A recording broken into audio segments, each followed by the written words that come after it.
बिस्मिल्लाहिर्रहमानिर्रहीम। अस्सलाम वालेकुम। आज जो मैं बात करने जा रहा हूँ इसको आपने समझना भी है और ये आप लोगों के लिए ख़बर भी है। और आपको सारा जब मैं पूरा सिनेरियो कवर करूँगा, क्लियर करूँगा, तो आपको ख़ुद भी समझ में आ जाएगा कि एक्चुअली हो क्या रहा है। मामला ये है कि इस वक्त यानी कि कल हफ्ते को शाह महमूद कुरैशी साहब जो हैं वो अपने 3 रोज़ा सरकारी दौरे पर UAE पहुँच गए। UAE हमारा दोस्त मुल्क है, ये आप जानते हैं। अब आपने गिनना है, तमाम चीज़ें गिननी हैं और आपने जो है मुझसे ये नहीं कहना कि मुझे ला के दें, बल्कि आपने डॉट से डॉट जोड़ना है। उसके बाद आज जय शंकर पहुंच गए, आज इतवार है, ठीक है। और इसके अंदर ये कहा जा रहा है, जो भारतीय मीडिया है, पाकिस्तानी मीडिया है, कि इनकी मुलाकात नहीं होने वाली। अब मामला ये इतना छोटा नहीं है, इनकी मुलाकात होती है नहीं होती है ये वीडियो बनाने का मकसद हमारा भी नहीं है, क्योंकि हम जानते हैं कि असल चीज़ क्या है। असल चीज़ ये है कि पीस टॉक की बात हो रही है और आपको मैं एक रिपोर्ट दे चुका हूँ कि हमारी ISI और हमारी रॉ मिल चुकी है। हमारी आर्मी और उनकी आर्मी डायरेक्ट क्यों नहीं मिली? यानी कि अगर हम कहें कि फॉर एग्ज़ाम्पल जनरल बाजवा चले आते, नरवाने चले जाते, एक मामला कर लेते, या बिपिन रावत चले जाते, लेकिन रॉ गई और ISI गई, इसके पीछे भी कहानी है। एक बात, उसके बाद आपके शाह महमूद कुरैशी साहब और जयशंकर वहाँ पर हैं और उनकी मुलाकात एक ही शख्स से हो रही है, जो वज़ीर ख़ारिजा है। तो इसका मतलब ये हुआ कि इत्तेफाक होते हैं, मगर कोई इत्तेफाक की भी कोई हद होती है। इनका सिर्फ मिलना ही ज़रूरी नहीं है, पहली बात तो मैं क्लियर कर दूँ, यानी कि हमको ये ज़िद नहीं करने वाले कि नहीं जी इनका मिलना बड़ा ज़रूरी है। मामला ये है कि मामला बनाना क्या है। इस वक्त पाकिस्तान की ज़रूरत क्या है, तो इस वक्त भारत की ज़रूरत क्या है, तो इस वक्त चाइना की ज़रूरत क्या है, इसराइल की ज़रूरत क्या है, सऊदी अरब की ज़रूरत क्या है, तमाम को जोड़ेंगे समझ में आएगा। ऐसा सादा मामला नहीं है। इस वक्त अगर आप कहें पाकिस्तान, तो पाकिस्तान ने जब UAE जा रहा था दोस्ती के अंदर, तो वहीं पर जब उसने हमसे कहा था कि जी आइए आप भी हमारे साथ कंधे से कंधा मिलाइए और हम इस इब्राहिम अकॉर्ड का हिस्सा बनते हैं और पाकिस्तान ये बन जाए। आपको पता है पाकिस्तान इस मामले के अंदर बहुत ख़ास मुल्क है, यानी कि वो शायद इस मामले में अगर कोई आखिरी मुल्क रह जाएगा तो वो हम ही होंगे, मुझे ऐसा लगता है। आपका क्या राय है, आपका ख्याल क्या है, आप ज़रूर बता सकते। मेरा ख्याल ये है कि हम आखिरी रह जाएंगे। लेकिन उन्होंने हमसे जब पूछा तो हमने कहा कि इस वक्त हम मसरूफ़ हैं। इस वक्त हम क्या मसरूफ़ हैं? इस वक्त हम कश्मीर को लेके मसरूफ़ हैं। तो ज़ाहिर है कि वहाँ पर एक पॉइंट से जब पॉइंट निकलता है तो बात यही उठी कि अगर हम कश्मीर का मसला हल कर दें तो फिर आपकी मसरूफियत ख़त्म हो जाएगी, फिर आप हमारी बात सुन लेंगे। क्योंकि इस वक्त इसराइल के जो मफादात हैं वो इस वक्त आपको समझना होगा कि वो कहाँ पर है इस टाइम। वो इस टाइम UAE में बैठा हुआ है और उसने भी कुछ कहा हुआ है UAE से कि आपको मेरा ये काम करना होगा। उस तरीके से सऊदी अरेबिया ने चाइना से कहा है कि वो बात यानी कि वो वजह ख़त्म कर दें जिसकी वजह से पाकिस्तान ने काम रोका हुआ है, यानी कि इसराइल और फ़लस्तीन का पीस टॉक करवाएं। कहाँ पर? चाइना में करवाएं। अब वो चाइना में हो रहा है, ये बात आपके इल्म में है कि चाइना में इसराइल का और फ़लस्तीन का पीस टॉक होने जा रहा है, ये आपके इल्म में आ गया। अब उसके बाद आप आ जाइए भारत के ऊपर। भारत क्यों उतावला हो रहा है, क्यों जल्दी है? तो अमन तो होना चाहिए, अमन के तो हम ही हक में हैं। लेकिन अभी मामला ये है कि चाइना का जो पीस टॉक था बिटवीन स्टैंड ऑफ के टाइम की बात कर रहा हूँ विद इंडिया, वो फेल हो गया है। यानी कि उसने कहा चाइना ने कि मैं कहीं नहीं जा रहा। अभी एक नई कहानी शुरू हो जाती है वहाँ पर। तो चाइना का जो मामला है वहाँ पर पाकिस्तान और भारत के दरमियान जो मुज़ाकरात हुए हैं उसमें ये बात भी तय हुई है कि जैसे ही पाकिस्तान यानी कि UAE, ये एक पीस टॉक नहीं होगा, ये सीरियल ऑफ पीस टॉक है। यानी कि पीस टॉक एक लंबा सीरियल देखेंगे आप लोग।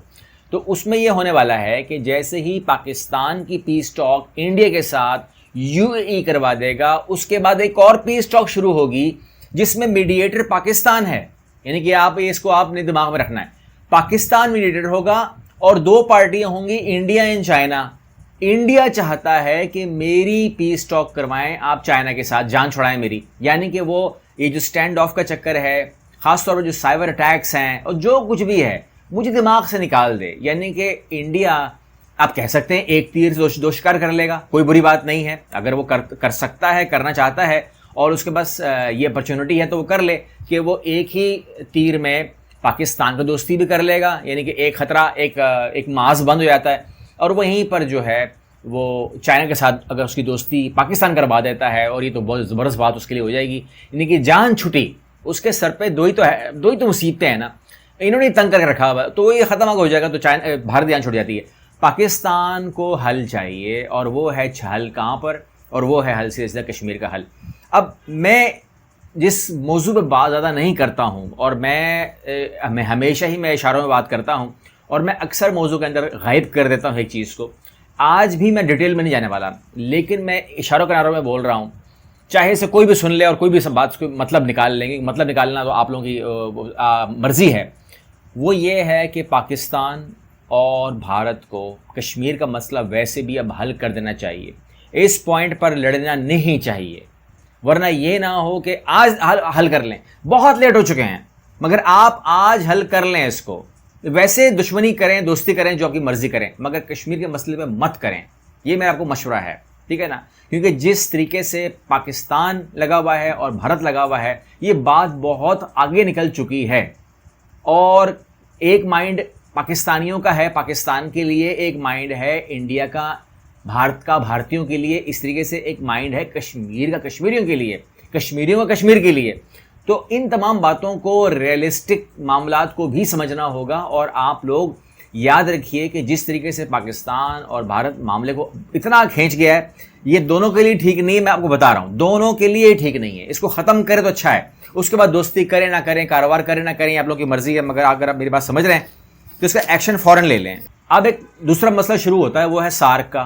सार्क जो है, आपको पता है 7 मुल्क हैं, और अगर एक मुल्क भी रुकावट डालता है, इनकार करता है, शिरकत नहीं करता, तो पूरा का पूरा इजलास ही नहीं होता।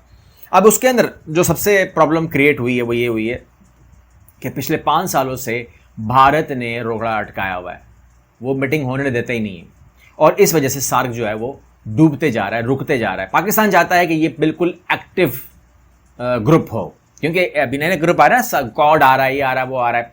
तो जो क्वाड ग्रुप है, अब उसमें है कौन? ऑस्ट्रेलिया, दूसरा जापान, तीसरा यूएसए, तीसरा ऑस्ट्रेलिया, भारत। तो ये क्वाइट फ्रेंकली ग्रुप बनता नहीं है, ठीक है ना, ये ज़बरदस्ती के फैसले हैं। लेकिन आप वहीं पर देख लीजिए कि सार्क जो है वो रियलिस्टिक ग्रुप बनता है। अब अगर रियलिस्टिक बनता है तो जनाबे वाला, बात कहने का मतलब ये है कि भारत के पास इस साल आखिरी चांस है, 2021 लास्ट है।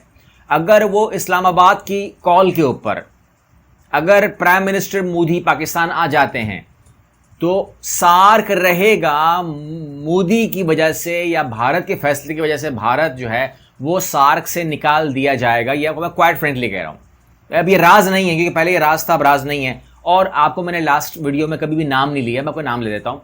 7 मुल्क ही रहेंगे उसके बाद भी, लेकिन इसमें चाइना शामिल हो जाएगा, क्योंकि चाइना ने पहले कह दिया कि जैसे ही आप भारत को बाहर निकालोगे मुझे डाल देना, और ये इस्लामाबाद में फैसला होना है। याद रखिएगा, अगर मोदी आ गया, जो भी सुन रहा है वहां पर सुन ले, तो ये सार्क के लिए कोई प्रॉब्लम नहीं है। सार्क का इजलास अब हर साल बाकायदगी से होगा। हो सकता है कि इस साल ना हो सकता है अगर भारत नहीं आता तो टूट जाएगा, लेकिन उसमें जब चीन शामिल हो जाएगा तो 2022 से रेगुलर होगा। सार्क में सार्क होगा, लेकिन एक मुल्क कम हो जाएगा और एक मुल्क बढ़ जाएगा। या को मैंने पहले नाम नहीं लिया था, आप लोगों ने गेस कर लिया था, लेकिन आज हम इसको खोल देते हैं। ये मैं आपके इल्म में ले आऊँ कि भारत जो है अपने बजट का बहुत बड़ा पैसा जो है वो कश्मीर पे सर्फ कर रहा है। उसकी पाकिस्तान से बड़ी फ़ौज जो है सिर्फ कश्मीर पे लगी हुई है, पैसा खाती है जी, और वहाँ पर भारत की फ़ौज रुकावट है इस मसले के हल में। ये आपको मैं क्लियर कट बता रहा हूँ। इस मसले को लेकर जो भारतीय हुकूमत है वो परेशान है, क्योंकि जो वहाँ की जो मीडिया है उसके ऊपर 2 पावर आती है, एक आर्मी का जोर आता है और एक मीडिया का जोर आता है, उस पर हुकूमत जोर आता है, और वो पिस के रह गया वहाँ पर। मीडिया ख़त्म हो गया है वहाँ पर, गोदी मीडिया बन चुका है, और बहुत कम जो है आपको नजर आएगा मेन स्ट्रीम मीडिया के अंदर जो कोई जान मान है नहीं, वैसे क्वाइट फ्रेंकली बहुत कम लोग रह गए हैं। पीस प्रोसेस का सीज़न आ गया है, पाकिस्तान का और इंडिया का पीस होगा, उसके बाद चाइना का और भारत का पीस, मीडिएटर पाकिस्तान, जिस तरह पाकिस्तान और इंडिया में मीडिएटर यूएई है, उस तरह इसराइल का और फ़लस्तीन का पीस प्रोसेस होगा, जिसमें बैठ जाएगा बीच में चाइना, और ये पूरा का पूरा सर्कल बनेगा। इसके अंदर मैं ये नहीं कहता कौन जीतेगा कौन हारेगा, लेकिन मैं कहता हूँ कि जब बात पीस की हो, जब लफ्ज़ पीस आ जाए, तो मैं कहता हूँ ये विन विन सिचुएशन होती है, सब जीत जाते हैं। कश्मीर के मसले के ऊपर पाकिस्तान और भारत जो है वो अटल बिहारी वाजपेयी और परवेज़ मुशर्रफ का जो फार्मूला है, मतलब कोई नई बात नहीं होने वाली। ये अटल बिहारी वाजपेयी और परवेज़ मुशर्रफ के जो 4 निकाती फार्मूला है, उसके ऊपर ही ये मसला हल होने जा रहा है। और वो जो हल है वो भारत को और पाकिस्तान को कबूल है। 90% काम हो चुका है। शाह महमूद कुरैशी के पास बहुत पावर है, बहुत स्ट्रॉन्ग पर्सन हैं, और जयशंकर जो हैं वो भी प्रेजेंट कर रहे हैं मोदी को।